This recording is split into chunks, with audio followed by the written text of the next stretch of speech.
Hello, my name is Stacy Oyer. I am a student at Ashford University, pursuing a degree in Healthcare Administration. And my current class is Healthcare Administration 415, which is Community and Public Health with instructor Karen Tompkins. I've been selected to advocate for a public health policy concerning physician-assisted suicide. My question to you is, have you ever been in the presence of a terminally ill individual that is suffering unbelievably? Well, it is true. We have no control over our deaths, our births. At least we ought to have control over our deaths. How can we claim to be free people if someone else's morals and standards govern the way we die?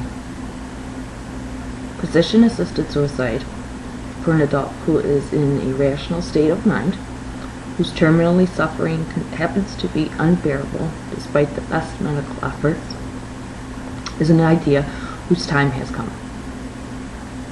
I'll explain why. We die differently today from our forebears. In this century, medicine has made tremendous strides towards keeping us healthy and living longer, for which we are all grateful. But modern medicine has not entirely solved the problem of terminal pain, and it certainly never will be able to answer the very personal question of an individual's quality of life. We die differently nowadays. There's a scourge of AIDS, which in some cases is a terrible death. More of us die of degenerative diseases like ALS, Parkinson's, multiple sclerosis, Alzheimer's disease, and osteoporosis. These wasting diseases take years to run their course, 10 to 15, sometimes even longer. Can you imagine suffering for that long? Did you know that 2 out of 5 people will die from a degenerative disease? Some people can stand more pain than others. Some patients in their dying days suffer distressing symptoms like loss of bowel, hemorrhaging bed sores, permanent hiccups, and so forth. So psychic pain needs to be added to this list as well.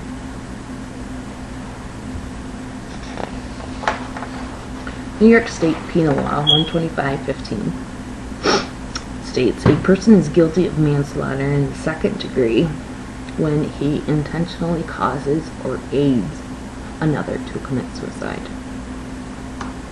In March 1998, 2 people who were terminally ill became the first ones to get physician-assisted suicide under the terms of the Death with Dignity Act in the state of Oregon. Final Exit Network in Oregon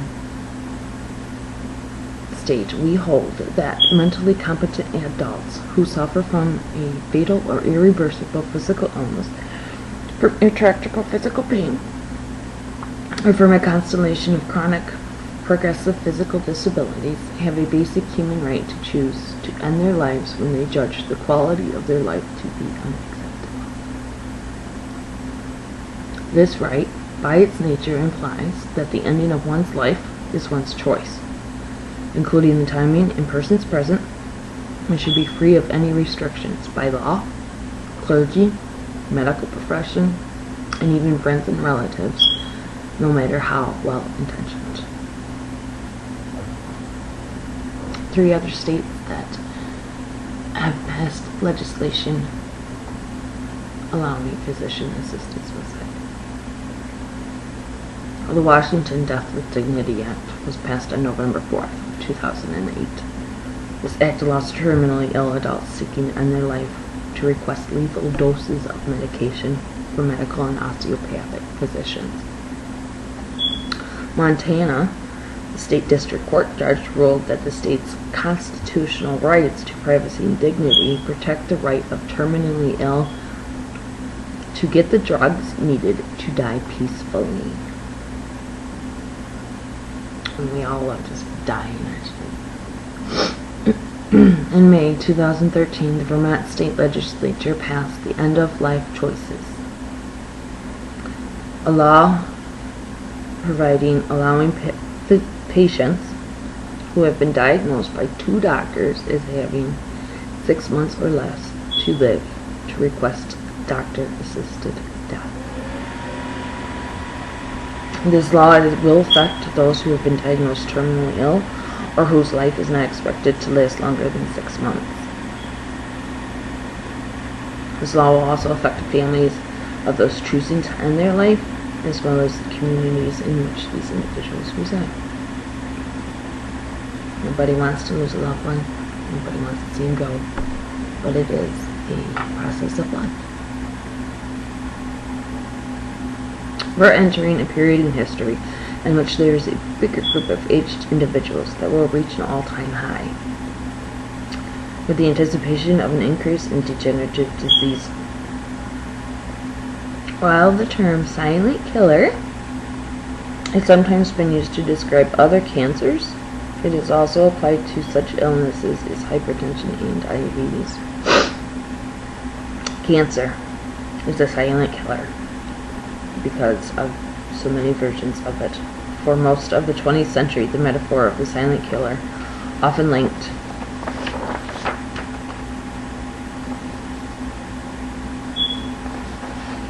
the word insidious with the word insidious was a common feature of ovarian cancer discourse.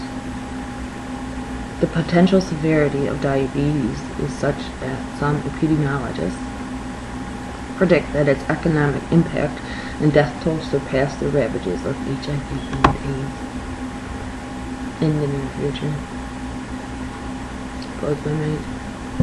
Hypertension is one of the major killers of the modern world, and one of great ironies of the disease is that it has little or no immediate effect on affected individuals' quality of life. It affects approximately 1 billion people worldwide, with increasing incidence.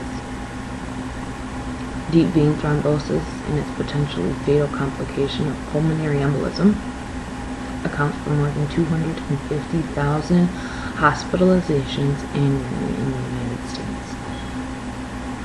Pulmonary embolism alone is the most serious complication and has a 3-month mortality of 17%. Health policy refers to decisions, plans, and actions that are undertaken to achieve specific healthcare goals within a society. An explicit health policy can achieve several things.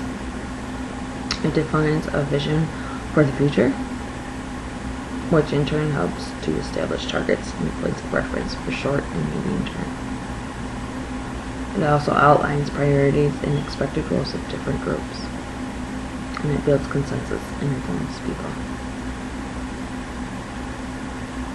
New York's reasons for recognizing and acting on the distinction between refusing treatment and assisting suicide include prohibiting intentional killing and preserving life, preventing suicide, maintaining physicians' role as their patient healers, protecting vulnerable people from indifference, prejudice, and psychological and financial pressure to end their lives and avoid a possible slide towards enthusiasm. These are valid and important public interests that easily satisfy constitutional requirement that a legislative classification bear a rational relation to some legitimate end. In the spirit of compassion for all, we proclaim that every competent adult has the incontestable right to humankind's ultimate civil and personal liberty, the right to die in a manner and at a time of their choosing. Modern medicine has brought great benefits to humanity. It cannot entirely solve the pain and distress of the dying process. Each person deals with death in their own individual way, which is determined by their health, their ethics, and their personal living conditions. The degree to which physical pain and psychological distress can be tolerated is different in all humans. Quality of life judgments are private and personal, thus only the sufferer can make relevant decisions. Persuasion or provocation to the act of self-killing are deplorable and should be punished according to relevant laws.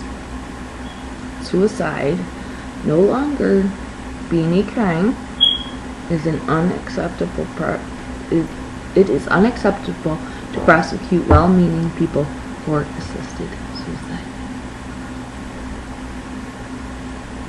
Medically hastened death by request should be made lawful, as it is now in the Netherlands, Belgium, Luxembourg, Switzerland, and in the American states of Oregon, Washington, Montana, and Vermont.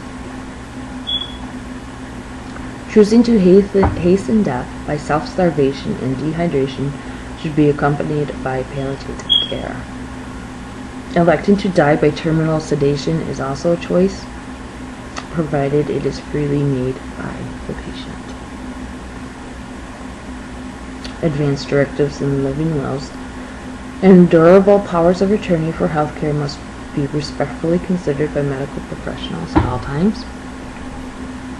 And the views in the dying process, contrary to those expressed, are respected, but must not trump the autonomy of the dying person's own decision.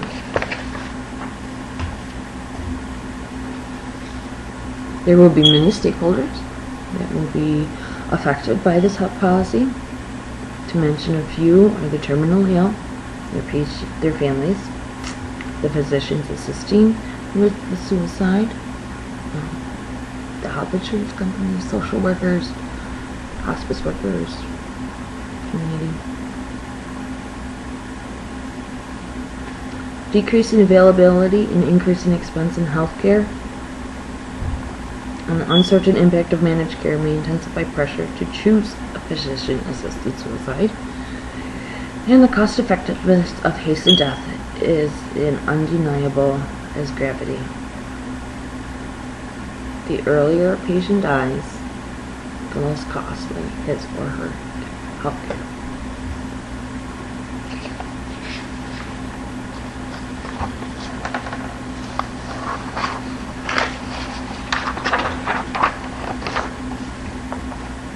For those who continue to suffer on a daily basis, waiting for their time to come, will be able to have relief. Family members will not have to see the end stages of their loved one's disease. Indeed, the Supreme Court noted the potential for cost-saving motives to influence the legislation and use of physician-assisted suicide, speculating that if physician-assisted suicide were permitted, many might resort to it to spare their families the substantial financial burden of end-of-life health care costs. Unfortunate. However, when you're the one that's lying in the bed, it doesn't really matter.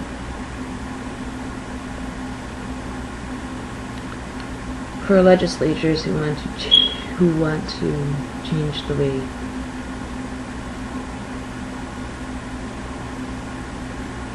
the legislatures that accept this health policy, a peaceful and serene atmosphere will surround them, and those that have passed will be thankful. And voters, they might actually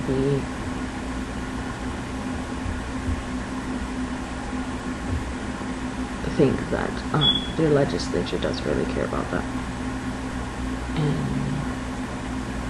the way that they choose to live their life, or not.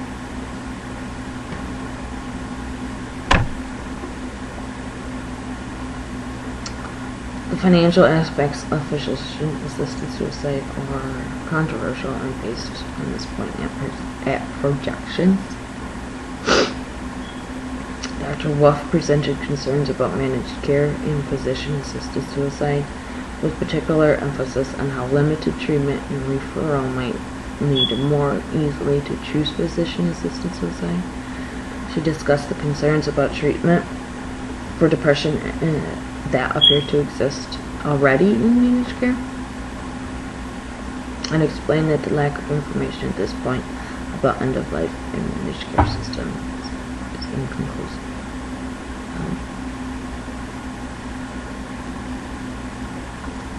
The states of Oregon and Montana and Vermont just recently have passed their laws. So it may take a few years for statistics to actually come about. However, in Oregon, if I remember correctly, 341 people have already received physician-assisted suicide, and their families are happy. They're happy that their loved ones aren't suffering anymore. They're happy that they don't have a financial burden. They're happy that they don't have to worry about that. They know that they're able.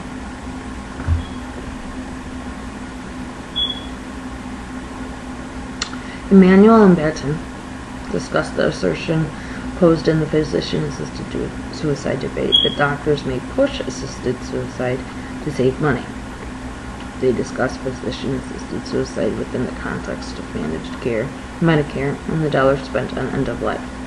They concluded that if 2.7% of the dying population in the United States per year, which is 62,000 people, chose PAS, or physician-assisted suicide, about 7% or $627 million of the total U.S. healthcare costs would be saved. Although the savings look small, overall there remains the complexities and inequalities of the U.S. healthcare system. As a legislature, I would ask that you ponder neither the assisted suicide ban nor the law permitting patients to refuse medical treatments,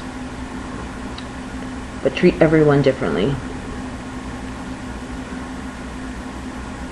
from anyone else. Don't treat anyone differently from anyone else or draw any distinctions between these persons. If people who are terminally ill really want to leave this world, then they will find a way. Personally, I wouldn't want to be one that's suffering with bed sores or hiccups or the psychological pain that can go along with being terminally ill. Maybe wondering.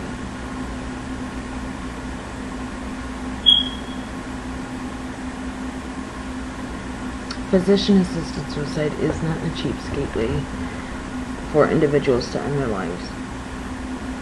It is a policy that would allow terminally ill patients to have a feeling of autonomy in their life states.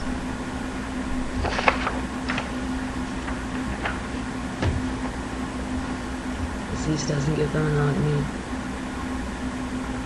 We should.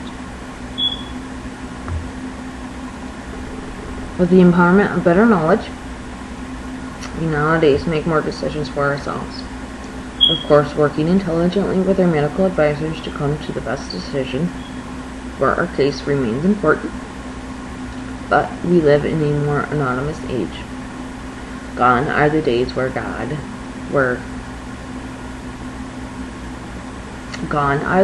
when the doctor played God.